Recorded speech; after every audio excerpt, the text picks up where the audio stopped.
Ryan still has the photograph. He hasn't deleted it. It shows a floor sign, grey wall, white numbers. Nothing unusual about it, except the floor it was taken on, according to the hotel's own building records, isn't there. The Blackthorn Grand Hotel has 35 accessible floors. Ryan took that photo on the 39th floor. He still doesn't know how. It all started with a bed. It was midnight. The four of them, Ryan, Callum, Ethan, and Megan, were just driving around Sheffield with nowhere to be. Callum spotted the Blackthorn Grand first. Big hotel sitting quietly off the main road. Normal enough, except the upper floors. No lights, just black windows stacked one on top of the other, disappearing into the November sky. Callum looked at Megan, said he'd give 50 quid to whoever made it to the top floor and back. Ethan threw in another 50 immediately. Megan didn't react, just sat there looking at the building. Ryan stepped forward. Rules were simple, stairs only, no lift. Climb to the 39th floor, take a photo showing the floor sign, come back down. 100 quid waiting in the car park. He thought it was a physical challenge. 39 floors of dark stairwell, tired legs, job done. The Blackthorn Grand was a real hotel, still open, still taking bookings. Nothing unusual about it. They parked just after 1. The building was quiet, a couple of lights on the lower floors, one car near the staff entrance. Ryan found the fire exit at the side, unlocked, propped slightly open. He stepped inside at 1:22 a.m. The stairwell smelled of old damp carpet and dried cleaning fluid. Emergency lighting gave everything a flat, yellowish tone. His footsteps sounded too loud in that space. He started climbing. Floors 1 through 12, unremarkable. Standard stairwell, fire doors at each landing, the muffled silence of an empty building. Then the 13th floor. He noticed it before he could even name it. His foot hit the landing and, well, something shifted. Not in the building, but in him. Like his body registered something his eyes hadn't caught yet. The air was different, thicker, the kind of cold that doesn't come from a window left open, the kind that just lives in a place. He kept moving. 14th floor. A housekeeping trolley parked against the wall. Towels folded neatly on top.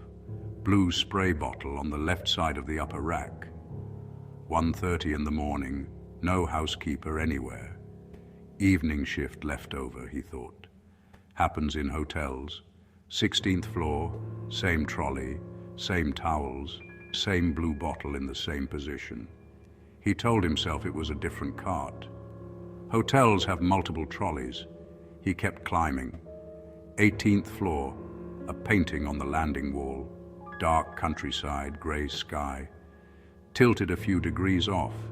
He reached out to straighten it, stopped himself. Thought better of touching things.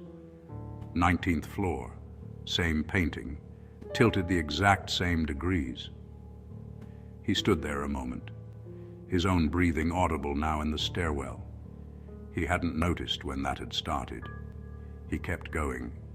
He was moving well, good pace. Then the 22nd floor door was open, not ajar, fully open, swinging loose against the wall like someone had just walked through it. He stopped, looked through the gap, long dark corridor, all room doors closed, nobody there. He let it swing and kept climbing. 25th floor, same door, fully open, same empty corridor behind it. He stood there 4 seconds, pulled it shut and walked on. The 26th floor sign stopped him. He'd been counting steadily, but the sign looked different. Same typeface, but the numbers were slightly narrower, like a different batch of stencils. Like this floor had been replaced separately from the others, he photographed it. Maintenance, he told himself, kept going. 27, 28, 29, 30, 31, 32, 33, 34, 35, 36, 37, 38. He was expecting 39. The sign on the next landing said 34. He stared at it. Phone torch on now. The emergency lighting up here was dimmer, 2 bulbs above him completely dark. He read the number again, 34. He went back down 2 flights, confirmed 36, climbed back up, 37, 38, 34 again. He went all the way down to the 30th landing, counted out loud, 30, 31, 32, 33, 34, 35, 36, 37, 38, next landing, 34. He sat down on the step, back against the wall, mouth dry. The stairwell above him was dark in a way that had weight, not just the absence of light, but something pressing down. He could hear his own pulse. He checked his phone. 1:48 in the morning, 26 minutes. That was wrong. The ache behind his knees, the burn in his calves. His body said he'd been climbing for well over an hour. 26 minutes didn't account for any of it. He tried going down. 33, 34, then 33 again. He stopped, went back up. 34. He stood, started climbing again. The upside-down vase was on the 34th floor landing. Ceramic, white with a blue ring around the neck, sitting inverted on a small side table near the fire door. Hotels store odd things in stairwells.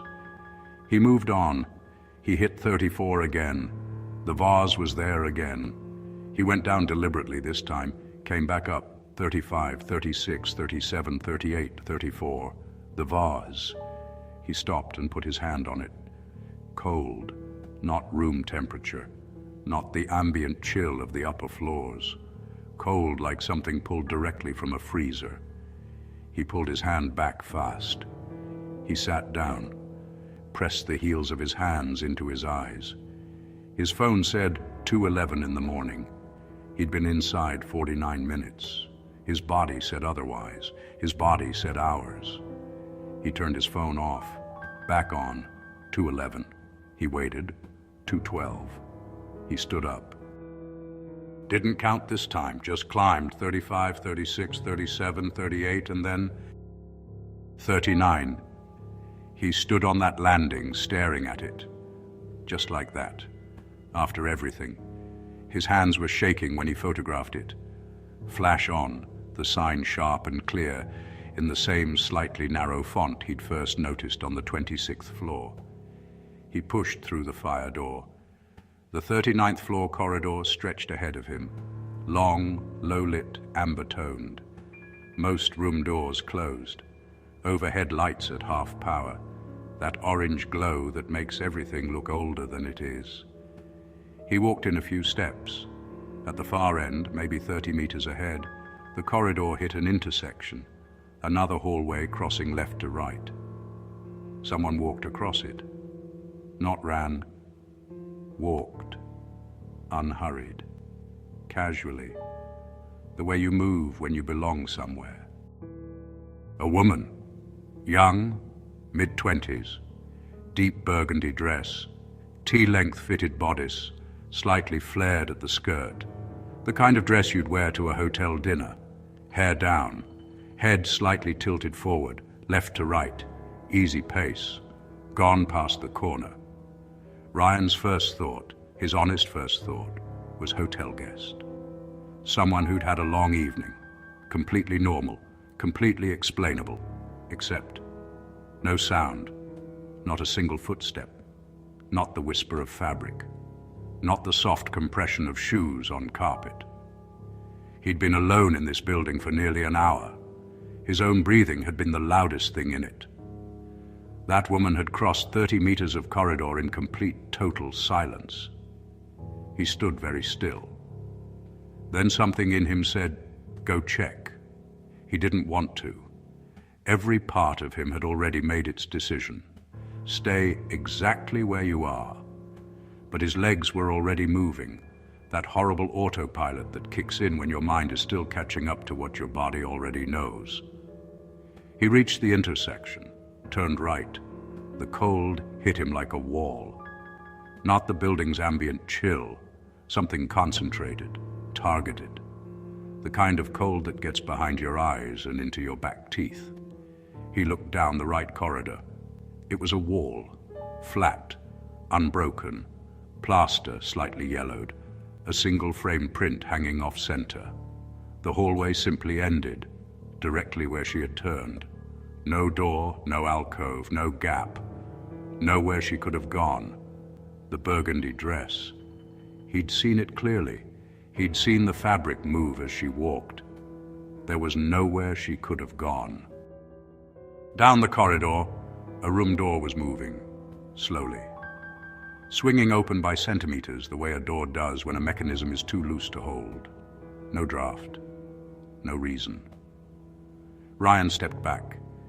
His heel caught the door frame lip, and he went down hard, left ankle folding sideways, a spike of white heat up his leg. He grabbed for the rail, missed, went down 4 steps on his back before he caught it. His phone hit the stairs below him, torch still on, spinning. He didn't go back for it. He got upright, tested the ankle, painful, manageable, and moved. He didn't count floors. He slipped twice on the way down, caught the rail both times, didn't stop. He hit the ground floor exit at a full sprint and came out into the November air. Cold outside. Real cold. Clean. Megan saw him first. She was just standing by the car on her phone. She said later it was his face that frightened her, not what he told them, just the way he looked coming through that door. He got into the back seat and just said, "Drive." Callum drove. Nobody spoke for a few minutes. Sheffield's lights were appearing ahead in the dark. They asked if he'd made it. He showed them the photo.